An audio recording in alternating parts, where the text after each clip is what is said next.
किसी शायर ने ये शेर पढ़ा जो आला हज़रत इमाम अहले सुन्नत अशाह इमाम अहमद रज़ा ख़ान फ़ाज़िल बरेलवी रहमतुल्लाह अलैह का है।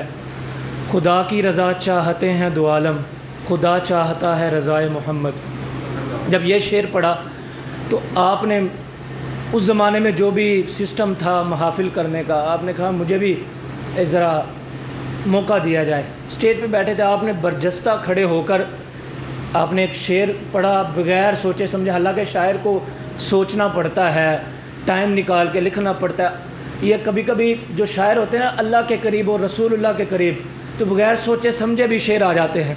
तो आपने खड़े होकर एक शेर कहा कि हुजूर से मोहब्बत करेंगे, आप सल्लल्लाहु अलैहि वसल्लम पर दरूद पढ़ेंगे तो क्या मकाम मिलेगा। आपने कहा कि तमाशा तो देखो दोज़ख की आतश, लगाए खुदा और बुझाए मोहम्मद। कि अजीब, आपने कहा अजीब मंज़र है कि अल्लाह ने दोज़ख भी बना ली, बनाई तो अल्लाह ने है ना, दोज़ख बनाई, लेकिन अल्लाह पाक ने करम यह किया कि उस दोज़ख की आग को बुझाने की ड्यूटी हमारे नबी की लगा दी है। तमाशा तो देखो दोज़ख की आतश, लगाए खुदा और बुझाए मोहम्मद। ताज्जुब की जा है फिरदौस आला, फिरदौस जन्नत को कहते हैं। ताज्जुब की जा है फिरदौस आला, बनाए खुदा और बसाए मोहम्मद।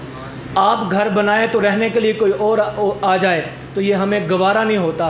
जन्नत को बनाया अल्लाह ने है, लेकिन उसको बसाने की ड्यूटी अल्लाह ने अपने महबूब नबी की लगा दी है।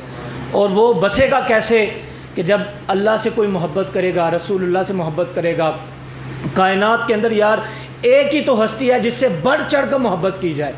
दुनिया के सारे कामों को, दौलत को, अपनी शोहरत को, इज़्ज़त को एक साइड पे रख कर हमने वफ़ा करनी है तो रसूलुल्लाह से करनी है। आज उनसे वफ़ा करेंगे तो कब्र में भी काम आएगी इंशाअल्लाह, मैदान माशर में भी। मैं डॉक्टर